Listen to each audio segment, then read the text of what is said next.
when you want to turn in and the car does it. But you have, if it was tarmac, it would fly by so quickly. But ice driving is like perfect playground to turn.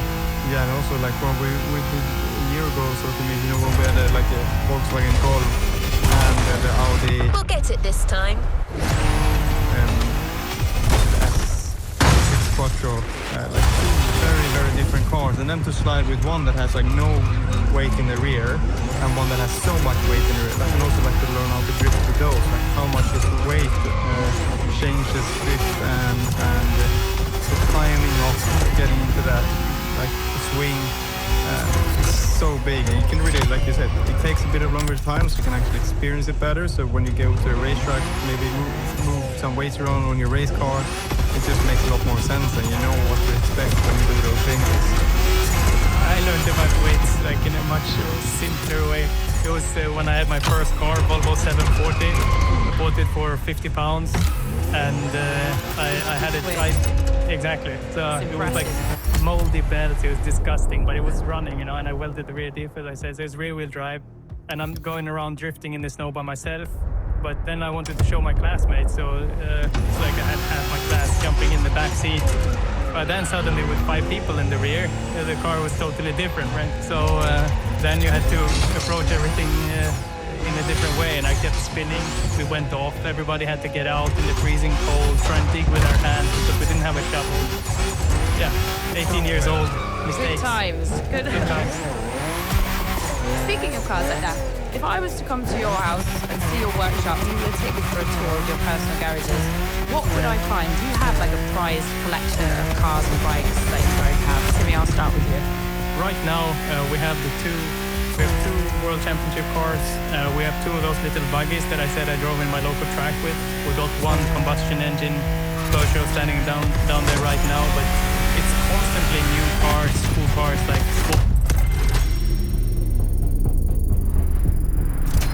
around in this place. Right now they got kind of a lot of work to do for repairs after the last round. At home actually I don't. Like I get to drive so much like on racetracks, so I don't really fancy having like a cool car on the road. I don't know why, but I'm like a sports guy and I love race cars. And on the road, I'm like kind of a grandpa driving. I'm always trying to use the least amount of energy because that's the only competition you can have on the track. My son is like, I can speed up here, Dad. Like, yeah, I think exactly what Timmy said. That's what you find in the workshop. You also find, like, we have a little trophy collection, me and him, in the entrance with all the World Championships and the race trophies there. Then you walk out in the main garage and you see all Kenneth trophies, and it's just mind-blowing. I mean, over 250 races for Kenneth. I think Susan, had 50, 100, something like that. There is a lot of trophies out there, which is really, really cool. But I live in a flat, so it's no garage for me, unfortunately. Like Jimmy, like no need for like a mega fancy car on the road. We get like if you drive a rallycross car, you don't need to drive a sports car on the road. Nothing beats it anyway. So then you're putting your money into something that you don't need to. So in my garage, in the workshop, you find some cool stuff for sure, but don't have a personal one. So we're coming to the end of the episode, guys, and I've got a few rapid-fire questions for you. This is a bit of fun. You're going to tell me the first thing that comes into your mind when I ask you this. Extreme cold or extreme heat? Extreme heat. Extreme heat for me.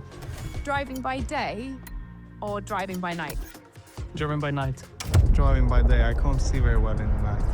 What was the last time you received a speeding ticket? Probably last time I went to... Yeah, it's probably last time I went to France. I always get a speeding ticket in France. Just as my brother said, France was closed yesterday, got away, but yeah, maybe 2 or 3 years ago. What are your favorite current music tracks to listen to in the car? One for holiday mode, one for preparation mode, and one for race mode. Yeah, for race mode, we always go with AC/DC, Thunderstruck, in the tent before the race. Like some rock and roll, some 3 Doors Down, maybe I listen to on the way here, just a bit of chill. Yeah, working out, maybe Nickelback. Some, yeah. I do love little bit of ABBA, unfortunately. There you go. It's sweet in me. Race, like you said, and we always blast so much AC/DC before it's just mega and crap. I do love a bit of hip-hop. Anything I can get out of Swedish, mostly. More Swedish rap, so yeah, that's a bit of my mix. Love that. ABBA is my little secret party-going song. Voulez-vous will never not be a banger. Let's move forward into some more rapid-fire questions here. So, Timmy, what's the most important skill an athlete needs in rallying? Just willing to train. I think the most important is car control. If there's one skill found in rallycross but not in traditional rallying, what would it be? Precision sliding, precision gravel, that mix between circuit and rallying.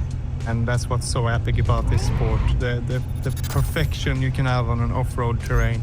Instinct or reflection? What do you favor most in rallying? Instinct, definitely. Like when something just whispers to you in the moment that you gotta be there, and you go there, and you watch the replay, and that was vitally important for the race. Yeah. Yeah, big time. And also that's such a big part of our sport. Just someone chucks it at you in turn one, you just have to just do what you feel like. Instinct, whatever you think is going to be right, that makes you survive. That's the key. In your honest opinion, between rally, Formula One and motor racing, which is the most intense discipline, like the one which has the craziest sensations?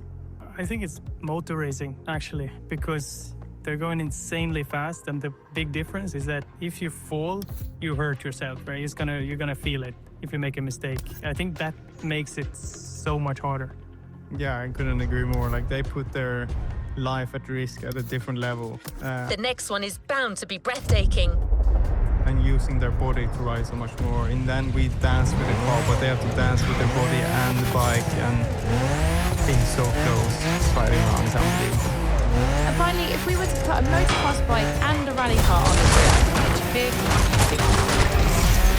Oh, good question. I think it depends a lot. Like, we've got to go in the middle ground racetrack, right?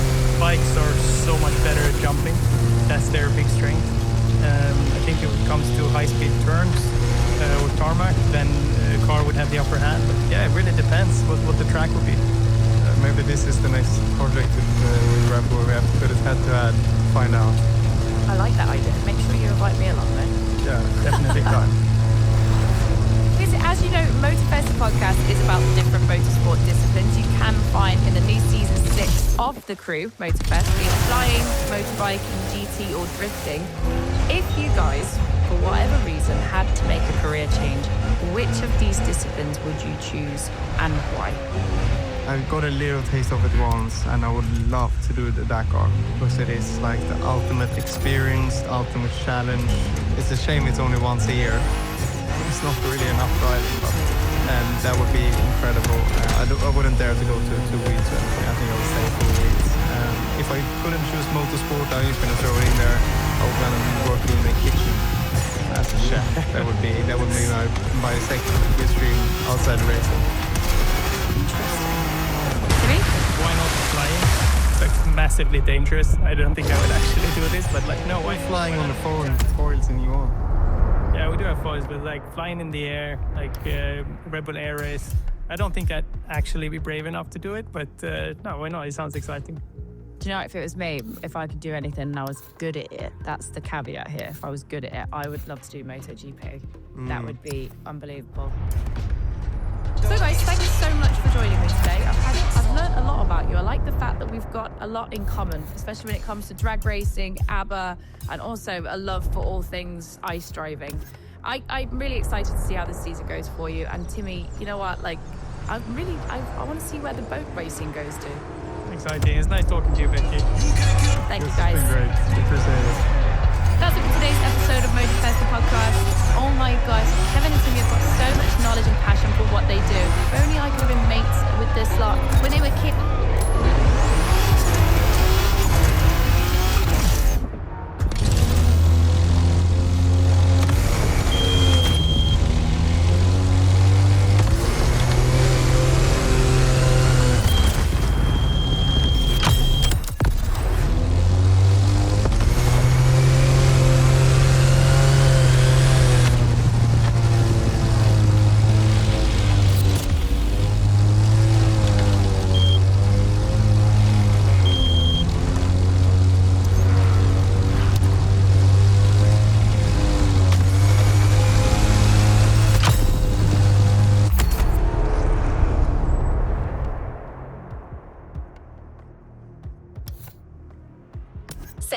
lights and let's start the show.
Luxury Chronicles, new chapter. You know what to do. Drive to the tag and get back to your European journey with another pillar of British luxury, Bentley.